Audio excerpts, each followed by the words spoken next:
Eh bien, bonjour à tous, j'espère que vous allez bien. Aujourd'hui, on se retrouve dans une nouvelle vidéo, la toute première de ma chaîne.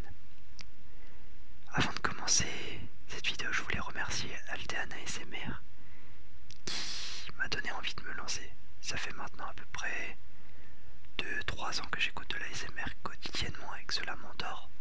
Cela me fait me relaxer.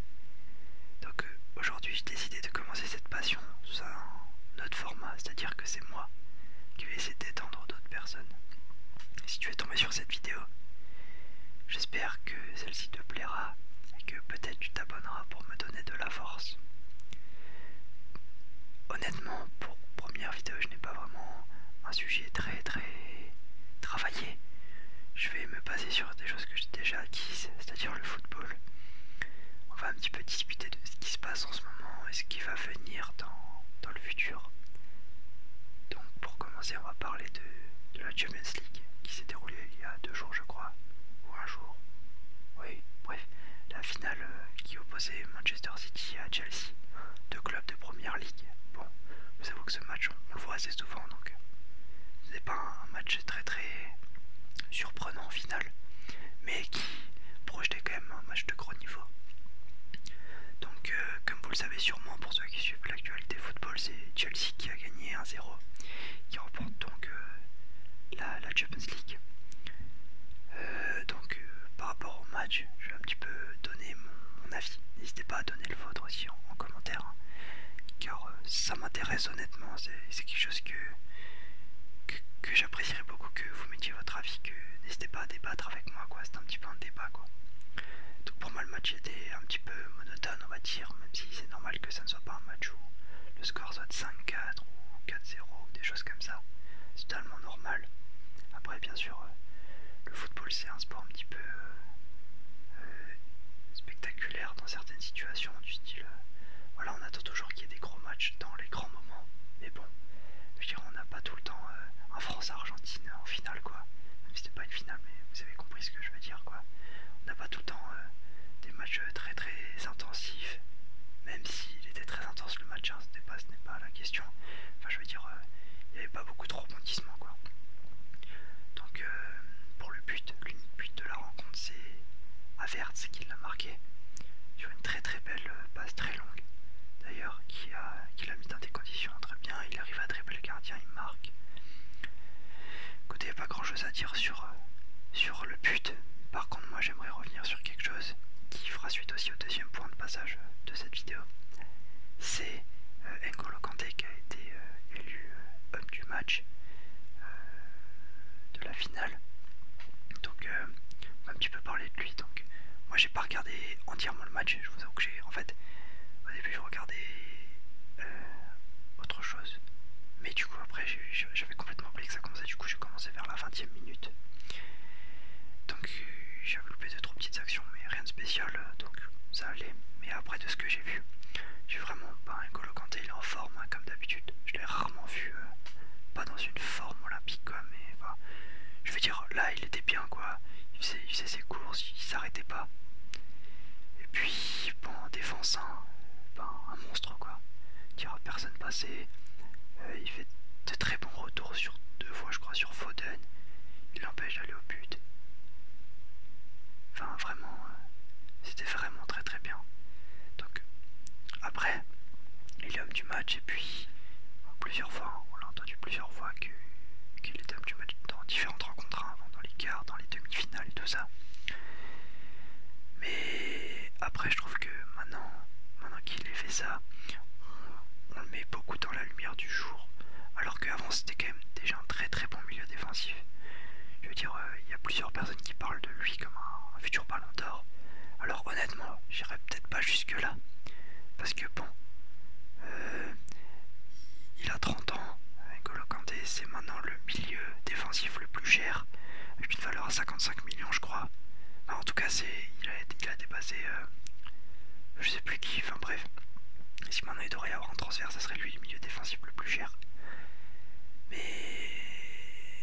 pour revenir au ballon d'or, je pense qu'il y a d'autres personnes qui, on va pas dire le mériteraient plus que lui, parce que bon, il sera nominé, c'est sûr. Ça, on va pas se le cacher, je pense qu'il sera honnêtement facilement nominé. je pense que s'ils veulent le Ballon d'Or, il faudrait, entre guillemets, qu'ils remportent la Coupe d'Europe. Et s'il parvient à faire cela avec l'équipe de France tout entière, il y aura du coup aussi d'autres prétendants au titre.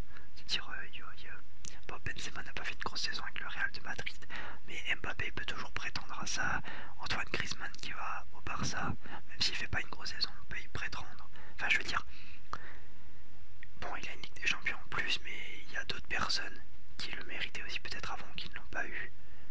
Je veux dire, en tout cas, cette année, je pense que le Ballon d'Or sera très disputé. Et N'Golo Kanté a totalement sa place, même si je pense que il ne l'aura malheureusement sûrement pas, sauf s'il fait un Euro 2022 exceptionnel.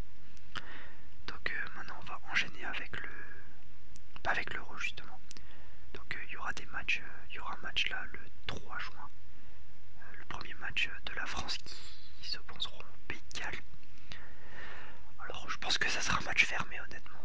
Ouais, je pense que pour le premier match, je pense qu'on va gagner. Parce que bon, à part Gareth Bale, Pays de Galles n'ont pas vraiment de très très grands joueurs. Ils ont une bonne défense. Voilà. Après, est-ce qu'une bonne défense peut suffire à gagner le match? Honnêtement, je ne pense pas. Mais par contre, ce que je pense, c'est que la France doit se mettre en confiance. Sur ce match, ils doivent gagner, je pense, avec un score pas large, mais du style 3, hein, marquer des buts, quoi. Même si le match est serré à la face, il n'y a qu'un but d'écart, il faut qu'ils marquent des buts parce que déjà il y a Benzema qui revient en équipe de France. Voilà quoi, faut qu'ils marquent des buts pour qu'ils se mettent en confiance. S'ils se mettent pas en confiance pour ce match, il y en a encore deux autres de matchs comment ça se dit, de matchs de préparation. Mais voilà, c'est le premier match, faut qu'ils se mettent en confiance et tout de suite qu'ils rentrent dans le vif du sujet. Parce que je vous le rappelle que dans la poule que la France a, c'est pas une poule, voilà quoi, comme je critique pas, mais comme ils ont eu à la Coupe du Monde où il y avait le Pérou, le Danemark et l'Australie qui sont des équipes avec pas d'excellents joueurs. Ils sont des très bons joueurs bien évidemment, mais ils sont pas des joueurs qui excellent dans le domaine du football quoi. Là on a vraiment deux grosses équipes et un outsider qui peut vraiment mettre des bâtons dans les roues à toutes les trois équipes. Donc je vous rappelle la poule, donc il y a bien évidemment la France, le Portugal, l'Allemagne et la Hongrie. Donc pour moi l'équipe qui va causer le plus de problèmes à la France c'est le Portugal. Bon, déjà moi je pense que Ronaldo ne fait pas toute l'équipe du Portugal. Je pense qu'ils ont vraiment une équipe très très bien soudée. C'est une équipe qui se la donne sur le terrain. Voilà, ils cherchent pas trop à faire des chichis quoi pendant qu'ils jouent. Ils jouent quoi. Donc pour moi, le Portugal sera l'équipe qui fera le plus mal à la France. Car vu que l'Allemagne, je pense que vous avez à peu près tout suivi, il ne reste plus beaucoup d'anciens joueurs. Je veux dire, il y a beaucoup de personnes qui sont parties, qui ont pris leur retraite malheureusement. Donc pour moi, l'Allemagne est en reconstitution quoi. Donc je pense que on devrait l'emporter face à l'Allemagne, sauf si surprise générale. Et bien sûr, objectivement, face à la Hongrie, je pense qu'on va aussi gagner, mais on ne sait jamais, justement, elles sont outsiders. Et je pense que la France devrait prendre en compte ça et jouer très sérieusement ce match et ne pas se reposer sur leur laurier. Donc honnêtement, si je devrais donner un classement pour la poule, pour qui passera, je ferais passer le Portugal et la France, bien évidemment. Et malheureusement, l'Allemagne et la Hongrie se séparaient de l'Euro à ce moment-là, quoi. Je pense quand même que la France sera deuxième, car honnêtement, sauf s'ils sont déjà dans une forme olympique, la France, et qu'ils ont un collectif hors du commun, ils feront égalité au maximum, ou ils perdront malheureusement face au Portugal. Après, c'est pas forcément une mauvaise chose de finir deuxième, car du coup, ils affronteront pas. Enfin, ils affronteront le premier d'une autre poule, mais voilà, du coup, dans les autres poules, il n'y a pas non plus. Enfin, il n'y aura pas de gros noms à part la Belgique. Voilà, Belgique, Espagne, Angleterre, quoi. Donc, après, il y a d'autres poules, je crois qu'il y aura 8 poules au total, donc il y a de fortes chances qu'ils ne tombent pas sur ces équipes, quoi. Qui eux aussi peuvent faire une mauvaise poule et finir deuxième. Voilà. Donc, pour finir avec cette vidéo, j'espère qu'elle vous aura plu. J'espère j'espère que j'aurai réussi à vous relaxer pour la toute première vidéo de ma chaîne. N'hésitez pas donc à vous abonner, à mettre un petit pouce en l'air, ça me ferait plaisir pour voir s'il y a déjà des gens